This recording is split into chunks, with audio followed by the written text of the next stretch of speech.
আসসালামু আলাইকুম। কেমন আছেন আপনারা সবাই? আশা করি আল্লাহর অশেষ রহমতে সবাই অনেক অনেক ভালো আছেন। আর আপনাদের দোয়ায় আমিও ভালো আছি, আলহামদুলিল্লাহ। তো আজকে দুপুরে হচ্ছে সমস্ত ভর্তার আয়োজন করব বলে সব কিছু কেটে কুটে নিলাম। আজকে হবে পটলের খোসা ভর্তা, আলু ভর্তা, সাথে হচ্ছে ডাল ভর্তা। 3 রকমের ভর্তা করব, সাথে করব একটা পটল আলুর নিরামিষ। আজকে আর কোনো মাছ মাংস কোনো কিছুই হবে না, কারণ ভর্তা এমন একটা জিনিস, ভর্তা দিয়ে খাওয়া হবে, তো সেখানে আবার মাছ থাকলে অন্যরকম হয়ে যায়। তো আজকে আমি ভর্তার আয়োজনগুলোই করব। তো এরপর হচ্ছে এখানে আমি একটুখানি কালো জিরে তেলের ভিতর দিয়ে হচ্ছে পটল আর আলুগুলো একটু ভেজে নিচ্ছিলাম। তো এভাবে রান্না করলে নিরামিষ তরকারিটা খেতে ভালো লাগবে, তাই একটুখানি ভেজে নিচ্ছিলাম। ভিডিওটা তো শুরু করে দিয়েছি, আর সেই সাথে আপনাদেরকে জানিয়ে দিচ্ছি, ভিডিওর এই পর্যায়ে যারা এসেছেন দেখতেছেন, ভিডিওটা অলরেডি ক্লিক করে দিয়েছেন। ভিডিওটা সম্পূর্ণ না দেখে প্লিজ টেনে টুনে ভিডিও দেখবেন না, এতে ভিডিওর এভারেজ টাইম অনেক কমে যায়, ভিডিওর কোয়ালিটি নষ্ট হয়ে যায়। তো একটা ভিডিও করতে কিন্তু একজন মানুষের অনেক বেশি কষ্ট হয়। আশা করি আপনারা সেই কষ্টের দামটা অন্তত দিয়ে যাবেন। আমি মাঝে মাঝে সত্যি সত্যি অবাক হয়ে যাই যে আসলে ভিডিও না দেখে শুধুখানি কমেন্ট করে অ্যাক্টিভিটি জানিয়ে দেওয়ার নাম কিন্তু আসলে বন্ধুত্ব না। আমি কখনো যদি কারোর ভিডিও দেখতে ভালো না লাগে বা নিজের ইচ্ছে লাগতেছে না, তখন আমি সেই ভিডিওতে কখনোই ক্লিক করি না। প্রয়োজনে সেই ভিডিওটা থাক না, দেখলাম না, পরবর্তীতে আরেকটা ভিডিও দেখে নিলাম অথবা সময় পেলে দেখলাম। কিন্তু আমি যে আপনার ভিডিও দেখতেছি এটা আপনাকে জানান দেওয়ার জন্য মিথ্যা একটা কমেন্ট করে চলে গেলাম, আর সেই ক্ষেত্রে হচ্ছে আসলে এটা কিন্তু ঠিক না। কত বড় বড় ভিডিও দেখি, আগে যারা 5 মিনিট 4 মিনিটের ভিডিও দিত, তারা ভিডিও লং করে 8 মিনিট 10 মিনিটের ভিডিও পর্যন্ত দিচ্ছে, তাদের ভিডিও কিন্তু দেখা বন্ধ করি না, দেখি।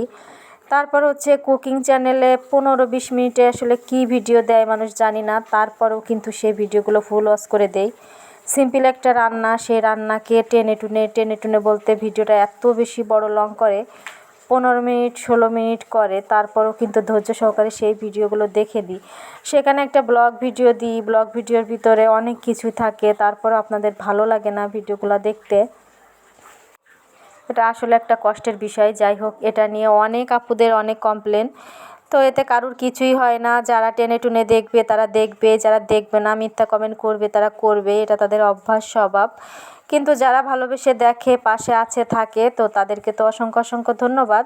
এভাবে আপনারা প্লিজ পাশে থাকবেন, সাপোর্ট করবেন। আপনাদের সাপোর্ট আছে, ভালোবাসা আছে বিধায় কিন্তু এখনও পর্যন্ত তো ভিডিওগুলো তৈরি করি। আর দুঃখের কথা বলতে বলতে এখানে কিন্তু আমি দেখতে পাচ্ছেন ভর্তাগুলো কিন্তু করে নিচ্ছি। প্রথমে হচ্ছে আমি পটলের খোসাটা পাটায় বেটে ভর্তা করে নিলাম। এরপর এখানে শুকনো মরিচ, পেঁয়াজ, সরিষার তেল দিয়ে আলু ভর্তাটা মেখে নিলাম। আর বাকি যে হচ্ছে পেঁয়াজটুকু আছে, এটা দিয়ে হচ্ছে আমি মুসুরির ডালটাও ভর্তা করে নিব। মুসুরির ডাল আর হচ্ছে আলু দুইটাই হচ্ছে ভাতের ভিতর দিয়ে আমি ভর্তা করে নিয়েছিলাম। আর ভাতের ভিতর দিয়ে ভর্তা করলে সেই ভর্তাটা কিন্তু খেতে অনেক মজা হয়। প্রিয় আপু ভাইয়ারা, আপনারা যারা ভিডিওতে এখন একটা লাইক দিয়ে দেননি, প্লিজ একটা লাইক দিয়ে দিবেন।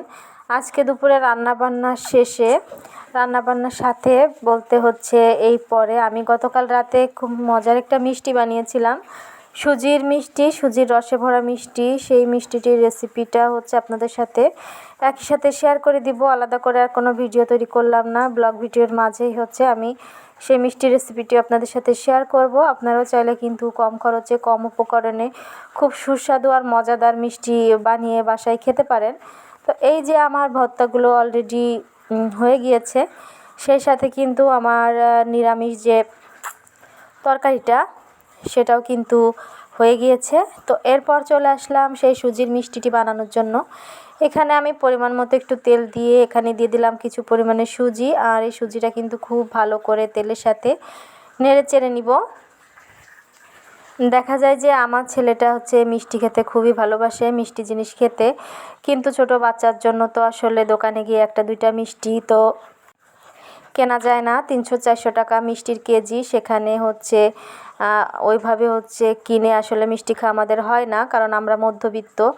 আমাদের ঘরে সবসময় এরকম মিষ্টি বা এইগুলো জিনিস আমরা খেতে পারি না ইচ্ছা থাকলেও। একদম সত্যি কথা যেটা। কিন্তু ছোট বাচ্চা সে তো আর বোঝে না, সে তো মিষ্টি খেতে পছন্দ করে। তো মিষ্টিটা তার মায়ের হাতে যেমনই হোক, মিষ্টিটা মিষ্টির মতো হলেই হলো। তো খেতে চায় বিধায় আমি হচ্ছে তাকে বাসায় এরকম করে একটু চিনি থাকলে সুজি দিয়ে তারপর হচ্ছে গুঁড়া দুধ দিয়ে আমি তাকে বানিয়ে দেই। আর সেই সাথে ভিডিও করে আপনাদের সাথেও শেয়ার করি, যদি আমার মতো কেউ থেকে থাকেন যাদের হচ্ছে সবসময় মিষ্টি কিনে খাওয়ার সামর্থ্য নেই, তারা কিন্তু বাসায় এভাবে তৈরি করে খেতে পারেন। তো এখানে হচ্ছে আমি সুজিটা দুধ দিয়ে হচ্ছে একটা সুন্দর আটার মতো করে একটা ডো তৈরি করে নিলাম। আর এখানে হচ্ছে আমি এখন শিরা তৈরি করে নিব। এই চামচের 3 চামচ হচ্ছে আমি এখানে চিনি দিয়েছিলাম, আর সেই সাথে হচ্ছে একটা এলাচ দিয়েছিলাম মুখ ফাটিয়ে। তো এভাবে হচ্ছে জাল করে আমি চিনি শিরাটা হচ্ছে তৈরি করে নিচ্ছি। আর অন্যদিকে আমি যে হচ্ছে ডোটা তৈরি করেছিলাম সেটা খুব ভালো করে হাত দিয়ে মথে নিয়েছি, সেই সাথে এখানে একটু তেলও লাগিয়ে নিয়েছি। তো আমি একদম সহজ উপায়ে করতেছি, ঘরে যা ছিল তাই দিয়ে।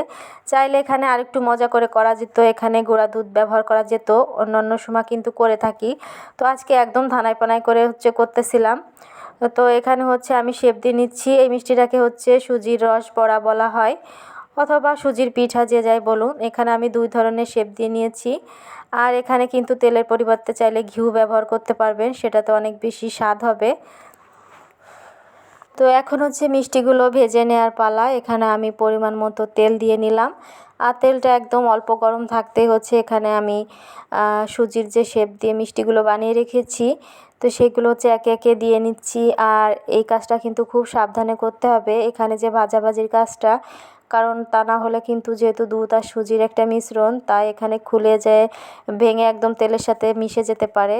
তাই একদম সাবধানে এক পাশ হয়ে গেলে আস্তে আস্তে করে উল্টে পাল্টে তারপর যখন একটু উপর সাইড একটুখানি কড়া হয়ে যাবে তখন কিন্তু এটা আর ভেঙে যাবে না। তো তারপর হচ্ছে নেড়েচেড়ে সুন্দর করে আপনি আপনার পছন্দ মতো কালার করে তারপর হচ্ছে এটা নামিয়ে নেবেন। তো দেখতে পাচ্ছেন এখানে আমার মিষ্টিগুলোর কালারগুলো কেমন হয়েছে। তো তারপর হচ্ছে আমি মিষ্টিগুলো খুব ভালো করে কড়া করে ভেজে এখন হচ্ছে তুলে শিরার ভিতর দিয়ে দিব। আর শিরাটা কিন্তু এখন কুসুম গরম আছে। আর এই মিষ্টিটা হয় কি, সেরাই দেওয়ার পর একদম ফুলে এটা এত বেশি সফট আর নরম হয়ে যায়, আর খেতেও কিন্তু ভীষণ টেস্টি মজা হয়। তো এখন আমি রেখে দেবো এটা 1 ঘন্টার জন্য। 1 ঘন্টা পরে আপনাদের সাথে শেয়ার করব যে মিষ্টিগুলো ঠিক কতটা সফট হয়েছে, কতটা সুন্দর হয়েছে। তো এরপর হচ্ছে যে 1 ঘন্টা পরে ফিরে এলাম।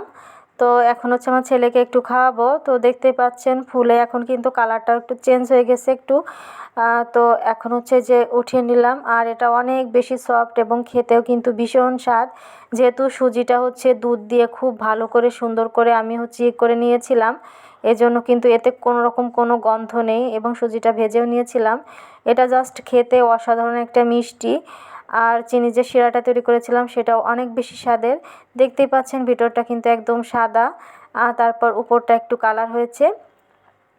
তো আপনারা চাইলে কিন্তু খুবই অল্প খরচে বাসায় এইভাবে মিষ্টি তৈরি করে খেতে পারেন।